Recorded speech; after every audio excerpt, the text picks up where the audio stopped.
gyümölcslevén élek. Pálinka, mi tartósít ki a testem, s kedvem nékem. Amíg tudok pálinkázni, elkerül a rossz seb, ráérek én leszokni majd, kün a temetőbe. A Jóisten azt jól tette, a pálinkát megteremtette, hogy az ember bánatát elfelejtse. Inkább járok a kocsmákba, mint a gyógyszertárokba, hogy írt találjak én a bubánatomra. Kocincsunk mindenkinek jót kívánva. Húzzat hát cigány, csak sírjon az a vonó, a pálinka a hangunkat meghozza.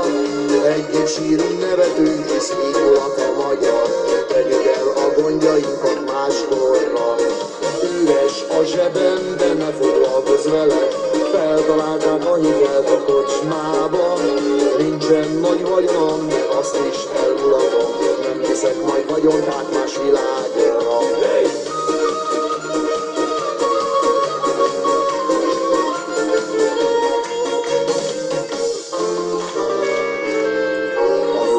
Azt jól tette, a pálinkát megteremtette, hogy az ember bánatát elfelejtse.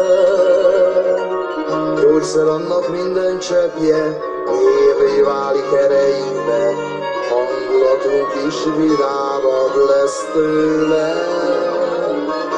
Hát mindenki egészségére. Húzzat hát cigány, csak sírjon az a vonó, a pálinka a hangunkat meghozza. Együtt sírunk, nevetünk, hisz Mikulat a magyar, tegyük el a gondjainkat máskorra. Üres a zsebem, de ne foglalkozz vele, feltalálták a hitelt a kocsmába. Nincsen nagy vagyonom, de azt is elmulatom, nem viszek majd vagyont át más világra.